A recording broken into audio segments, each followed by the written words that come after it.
Happy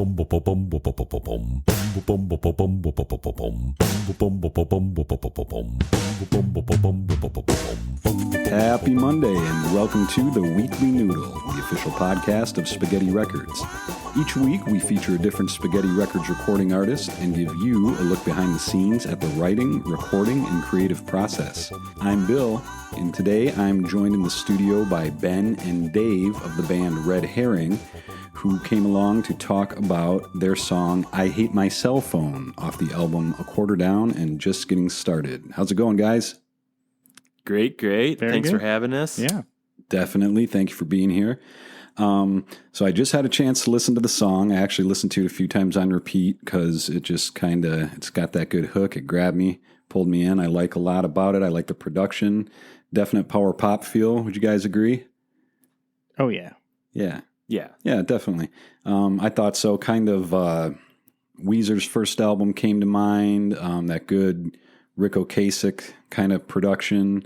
When you guys laid it down, did you have anything like that in mind going in? I want it to sound like this record or like this producer, or just kind of had the song written and let it kind of become what it wanted to be in the studio? How'd it come about? I mean, I think if you cut me open, at least to several of the rings of me would be Weezer and the Cars and, stuff like that. Okay, so I think cool. there was for me, especially kind of near the end of the song, some conscious channeling of Weezer, but a lot of it for me musically was subconscious. Okay, cool. What do you think, Dave? Is this actually, this is more your song than mine? No, yeah, that's absolutely exactly it. I mean, I agree. That's Weezer, obviously something Ben and I actually share a common interest in, Weezer and the Cars. So funny you brought both those up. And that's it. No other common interest between us. So that's, we have those. That is where it begins and ends. Yeah. Awesome. Well, at least you got that because you laid down a cool track for sure. And where was it recorded? Where'd you guys actually lay it down? We laid this one down in the Windy City in Chicago. The great sound engineer Mark Mahalik. Shout out to Mark. That was a good time, and it was recorded. Down there. A good chunk of it in one day, but then several hundred trips back and forth from Michigan to Chicago. Nice. Because the band was based in Lansing, right? East Lansing. East Lansing, yeah. Okay, yeah, right. Cool. Got it. There's a difference Lansing area. Yeah, I should know that. Again, the song is called I Hate My Cellphone. The album is A Quarter Down and Just Getting Started by the band Red Herring. It's a cool track. I like it a lot. We mentioned the Cars. We mentioned Weezer. It's got some of that vibe. I got a little bit of Elvis Costello out of it. I just really... Yeah, it's got a little... Oh, sorry. I was just thinking a little 80s-ness to it. Some of the... It was definitely Fountains of Wayne a little bit for me. Sure. Mm-hmm. Yeah, I could hear that too. Can we just keep naming bands? Let's just do that. Other bands that I like. We could just stretch this out all day. Why don't we go ahead and... I think we'd better. So, I mean, I listen to a lot of Zeppelin too, and if you think about... Sorry, I can't do that with a straight face. Why don't we go ahead and give it a listen? Let the people out there hear what we're talking about on this track. This is I Hate My Cellphone by Red Herring.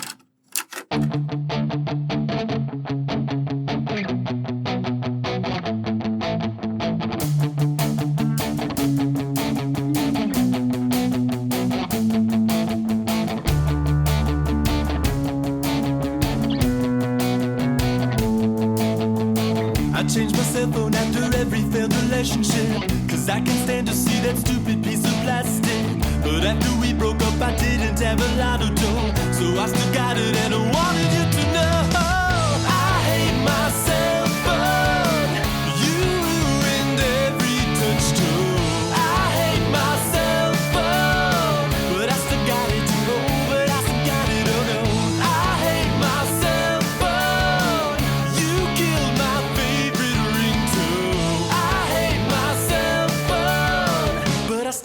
it. Oh, can't live without it. Oh no.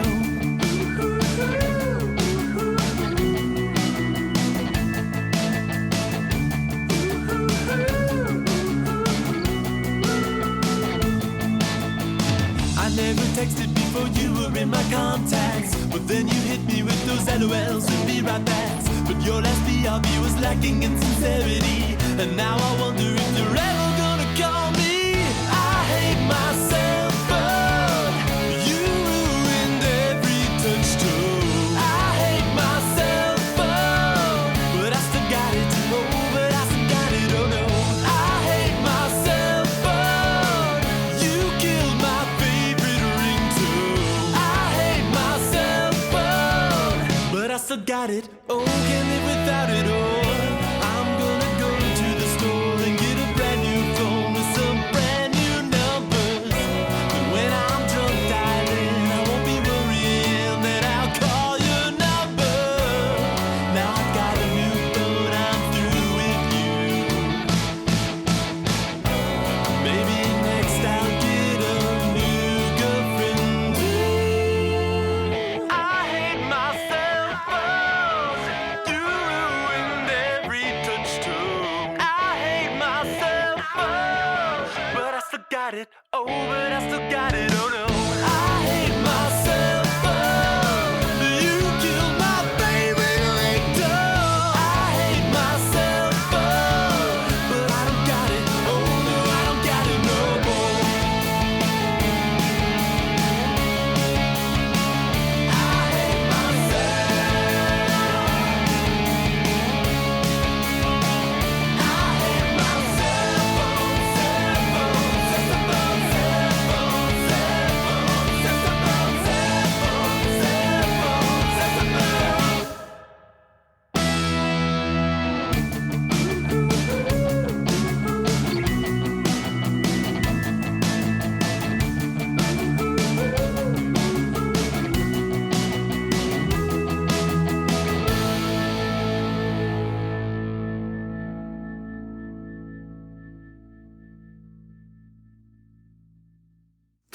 Man, good energy on that song. That's really cool. Good stuff. So Thanks. let's get into the writing of it a little bit. Just real quick off the top, it's a relationship song. If I can be bold and say that, right? Is it pretty much a relationship song? Yeah. It's a good guess. Yep. Yeah. Okay. It's a song about a relationship ending. Yeah, you know. Okay, cool. And one thing I thought was cool because I guess we haven't mentioned yet, but the song has it's an older song. It was recorded a while back, with all the kind of technology references in the song. In some ways, it could have taken on new meaning. When you just look at the title, "I Hate My Cellphone," right? Before you've heard it, first place my mind went was the fact that now we get our news from our cell phones, a lot of us, right? It's the age of smartphones, which I suppose it was not yet fully when the song was written and laid down. So, given that it's 2020, when I see "I Hate My Cellphone," one of the first places my mind went was, because you get up in the morning and you're almost afraid to look at it for what you might see. You don't want to open up that MSN homepage. Yeah, and we're talking about 2008. Yeah. So to give you a better idea, I don't think Ben might have had an iPhone because he was cool like that, but I don't. Yeah, I've always been pretty cool, so that's not changed in all this time. But yeah, like that was way back, and I mean, gosh, I wish we had like the technical foresight to name it that, so that like 12 years later, people would go, "Oh, this is about," and then be tricked into listening to this song. Well, and this was about. I'm sorry, Bill, but yeah, I think you're going to ask, does it hold up? But or you're getting to that, and yes, and it's funny how you go back and you listen to it, and you're like, oh yeah, we were already in it at 2008. We already had the cell phone attached at the hip, and some people literally attached to the hip. That's those right. old like phone clips. I remember those days. Yeah, but I'm sorry. Go ahead. No, that's pretty much it. I guess what I'm saying is the whole idea, at least just behind the title, almost has a different new relevance today because, you know, I certainly hate my cell phone many times throughout any given day, again, in this year 2020. But going back to 2008 when it was written, it had a different connotation, relationship song, as you said, a lot of cool lyrics we can get into a little bit down the road. But you are the writer on this song, right, Dave? Correct? Yeah. I mean, originally, and then it became a collaboration, just, you know. Okay. It became... Yeah, it was pretty cool because it was maybe it wasn't our first, we wrote music together, but this was like, I don't know, felt like one of the first time we really collaborated at this level of the creative process. Cool. I mean, I didn't feel like that. I felt like we were always like that, but thanks. No. no, he's right. Thinking. Yeah. Can we be done now? You're the vocalist, correct, Ben? You're singing on the track. Yeah, I'm the talking head. I'm the puppet, but Dave is the voice. I'm the I'm the ventriloquist's puppet, and Dave is really the. Where is Dave's hand now? Is wherever you want it to be. No. All right, cut all that out. Jeez. I'll take it back to it was the end of a relationship, right? And you're going through, and it was a long distance thing too. So it was a breakup.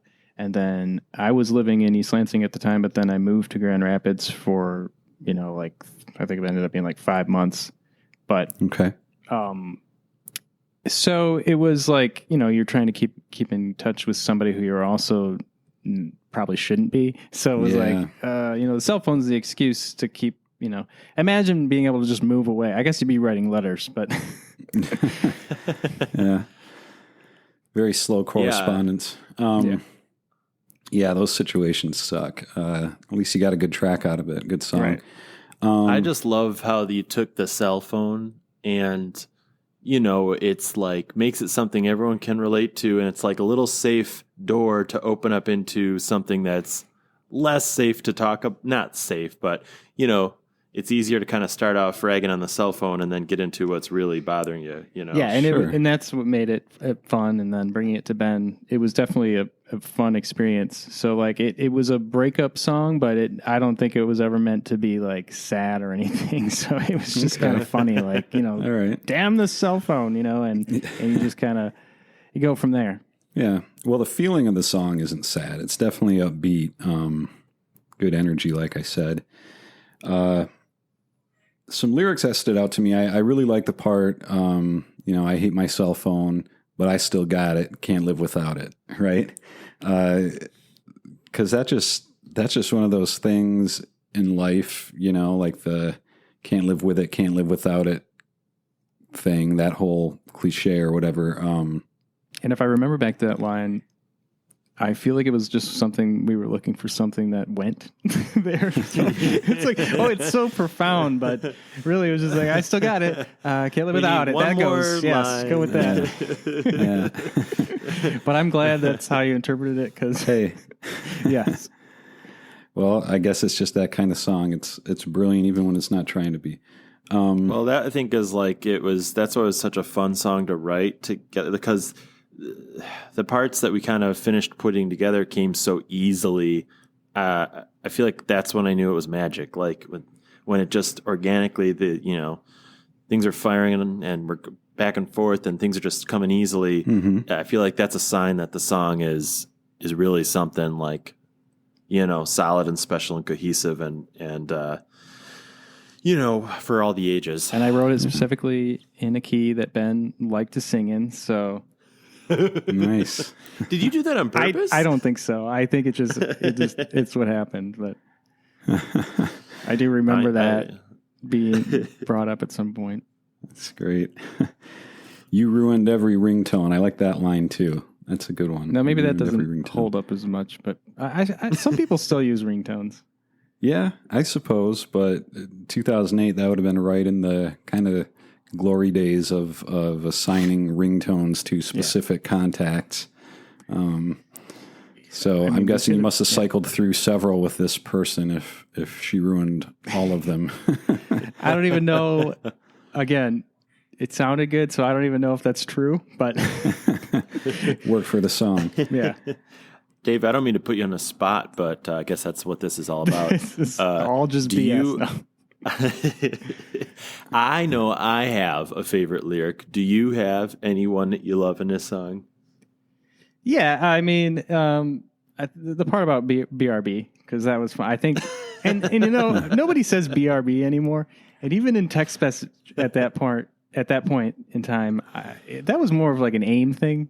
But that was mine too. The line is your last BRB was lacking in sincerity. I mean, that's just genius. That is. It's a good rhyme. I like it. Yeah. You could say so much with those three letters. Nobody says BRB via text message, though. I still, that's the only problem I had with that is I don't think that ever happened on text message, but it still went. Yeah. Yeah, because to say it, you'd have to be next to someone, and why would you be or texting? You're leaving, or I guess you're leaving your computer, so you would say that. That's true. I guess if you were leaving your phone down, but again, who does that? Now we're going even farther back in time. AIM. And why would you leave the room with your phone still in it? Oh. Yeah. Wow. So a lot of these elements of technology have evolved, and some of them maybe just got dropped to some extent. And looking back, it's like memory lane a little bit. But it's cool. It's definitely a cool song. A little bit more about the production and just the instrumentation on the song. A lot of cool stuff going on in there. I heard a synth in there, kind of low, right? I believe. Mm-hmm. Yeah. Mm-hmm. That was a little bit of 80s nod. Yeah, that's cool. I like the kind of call and answer vocal toward the end. The answer has a filter on it or something. I hate myself. You ruined every touchstone. I hate myself, but I still got it. Are you doing both of those, Ben? Yeah. Because, as Dave can attest, I'm a narcissist. So I really just, all of recording songs is just a way for me to hear more of myself. You like to sing with yourself, play with yourself. Yeah. We'll cut that out. No, it is. The call and answer was fun, and the filter, it just really gave it. I liked that effect, because right after that, that's kind of like one of those tricks in pop music where you drop out the drums and everything drops down, and then it all comes back in hard, and that's kind of takes the song out on a real big momentous rockin' note. It does that well. I like some of the layered vocals too. I like kind of the falsetto vocal that doubles on a line here and there. It's mixed in well, gives it a good feel. Just a really cool track, a lot of really good energy. Yeah, so I mean the recording process, I remember it was like in December, January. It was over between semesters at that point. Okay, sure. Doing undergrad breaks. Yeah, in the college days. Yeah, I think I made it down to Chicago for a couple days, but then I had to leave because I needed to go make money. There's no other way to put that. Yeah. And then Ben did stay, and he did a lot of that's when he did a lot of the vocal work that we were talking about. Okay. Cool. I wasn't there for that, but I'm sure it went well. Yeah. No, obviously it sounded great, and I don't know if you remember in that studio, there was the big mixing console he had, and then there was that big neon green button that said Studio Magic on it. And so he would I would record for hours and hours and hours. And he'd be like, yeah. Okay. All right. Back up. And he'd hit the button and it just came out amazing. Awesome. Yeah. I vaguely I need one of those that. buttons. Yeah. Who, real quick, how about a shout out for your bandmates? Dave, you're playing bass. You're the main writer on the song. Ben, you're the vocalist. You doing all the guitars on this song? Yes. Okay. Yes, indeed. Cool. So then that leaves, we got a drummer. Who's playing the drums on this one? So the drummer on this track, and I think most of the tracks on All that but album. two Okay. of them. Yeah. Yeah. So he recorded with us extensively over that time period that I was just talking about. Okay. In December, January 2008, 2009. We have to be very exact with times and dates. Apparently, Absolutely. I'm sorry, I don't. But Jeff Elberling, our good buddy, really good drummer. We showed him the song. I don't know how long before he recorded Ben. I remember when Jeff joined the band, it just reminded me of how good he is at learning songs. Yeah. We had a show, and at the last minute, our previous drummer couldn't do it. Uh-huh. And Jeff stepped in and learned 30 songs. Oh, it was more than that. Yeah, it was more than that. And It was maybe, Nice. yeah, it was the greatest in Halloween like a party couple ever. days. Yeah. Cool. Yeah. Yeah, you got to hang on to a guy like that. So he left the band right right after this record. Nice. He did a really good job. I really love the drums on this track. So Yeah, Yeah, I do too. they're really happening. no, I mean, so it was something.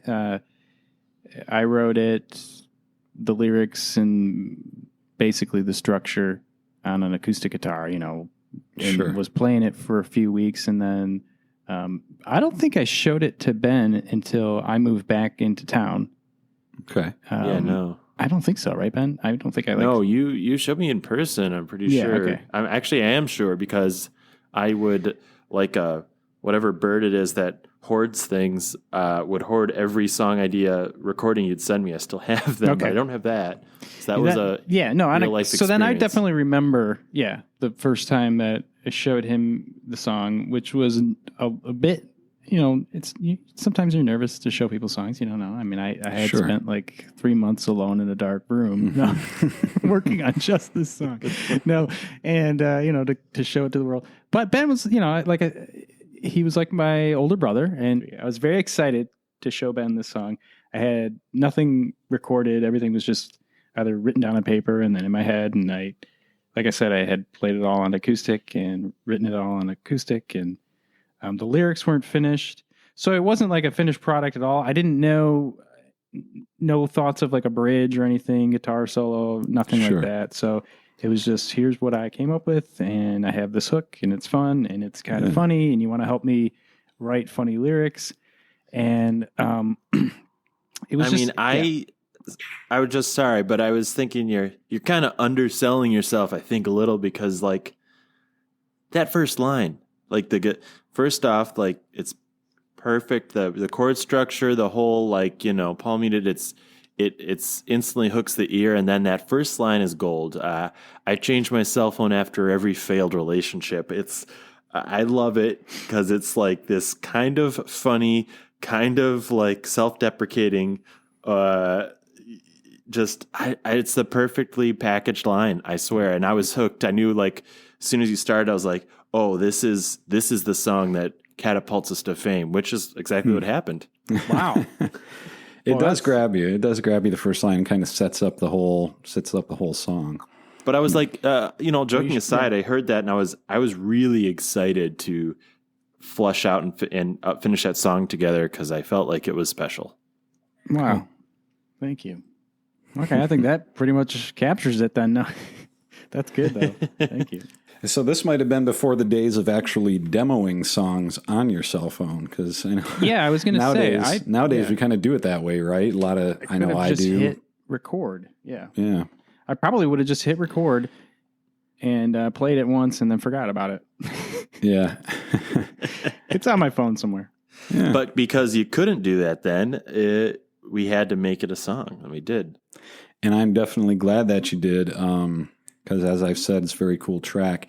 And I just want to thank both of you guys for taking the time to come here today and talk about the song. It'd be great to do it again sometime and maybe hear some more of what you guys got we'd going love to on. come back and dig into some other tracks. This has been fun. Yeah, Of course. please. Of course. Again, this is Dave and Ben. The band is Red Herring, and the song you heard is called I Hate My Cellphone. That's off the album A Quarter Down and Just Getting Started. That album is on Spotify. It's pretty much on everything. Whatever streaming platform you use that you prefer, you can listen to it, and all the other tracks. Guys, thanks again for coming. Thank you, Bill.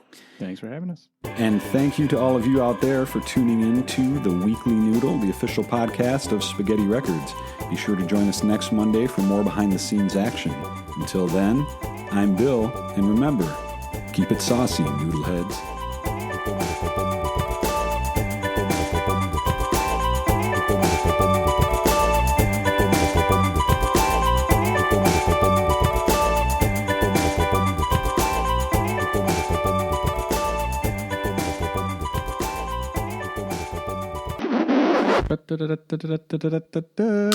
I hate my cell phone.